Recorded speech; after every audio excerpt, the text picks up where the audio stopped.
I ask God for the grace to be able to speak to all of you. What do you tell the young people of the 21st century? This theme, Pilgrims of Hope, is a very apt theme for children and young people of this generation.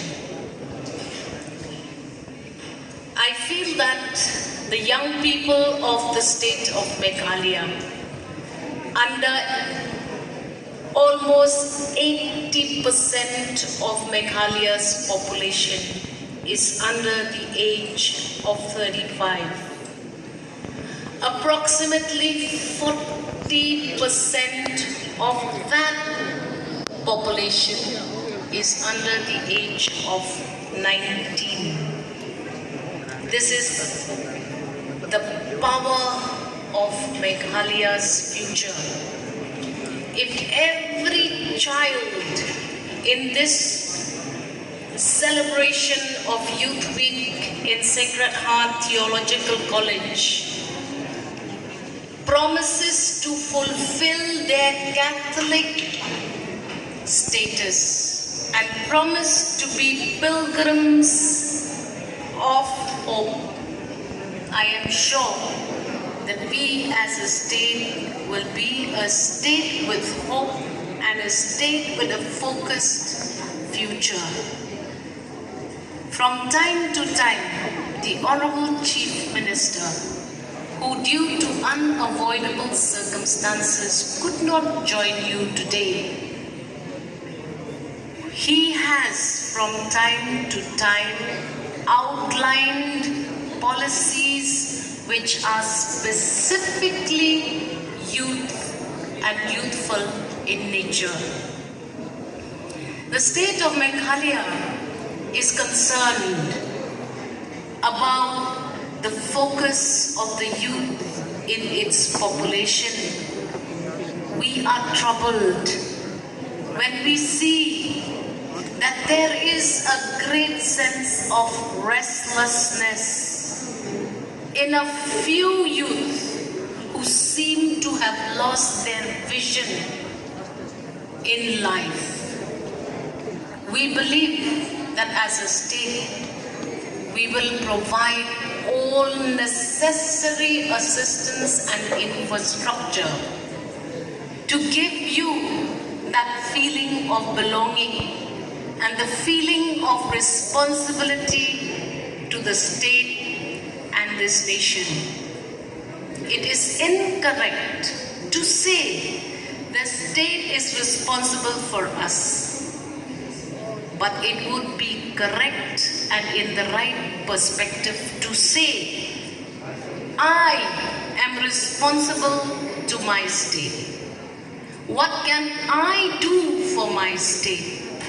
And how will I contribute to make my state a peaceful, a tolerant, and a united state?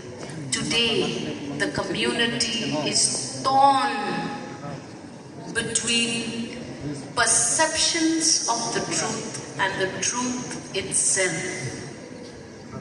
The intervention of the social media has blurred what is true and what is far from the truth. We have seen what has happened in our neighboring states and in the nation and the world over.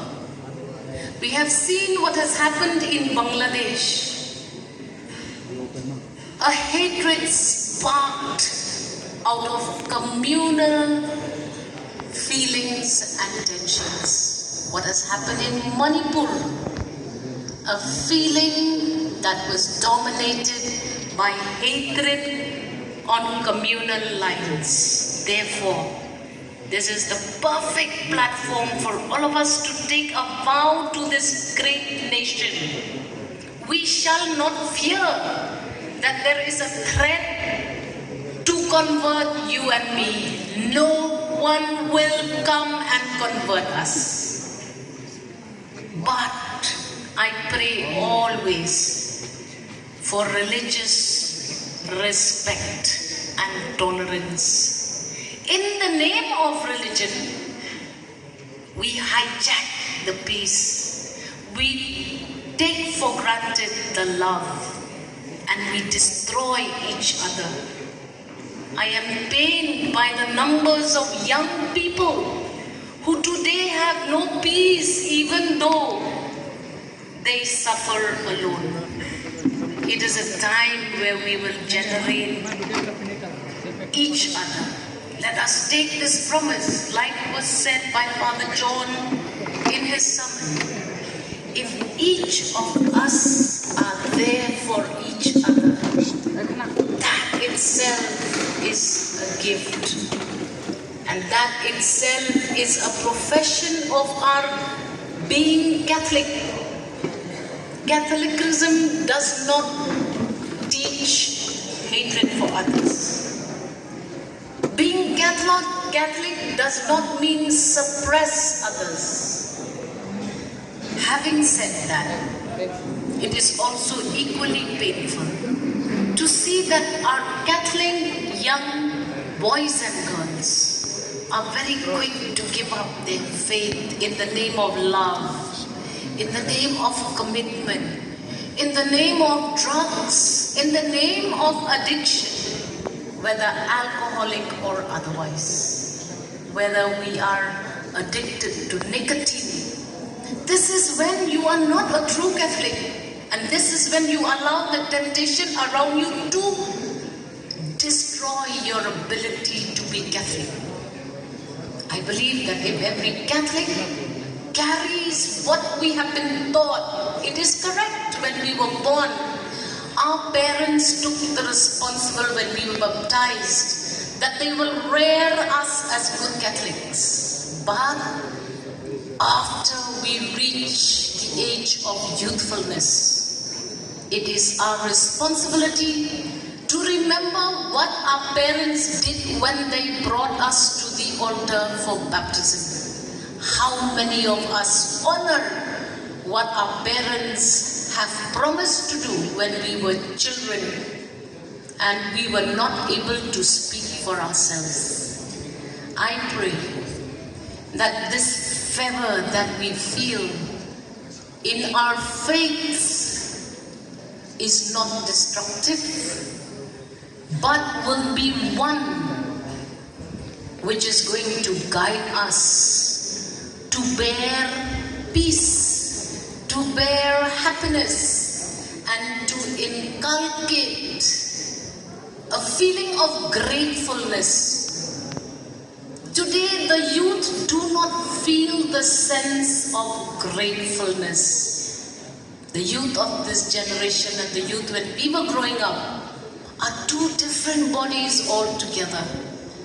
But being Catholic will give us and all of you the privilege of understanding gratefulness. Every verse in the Bible teaches us service, gratefulness, and love for God. All three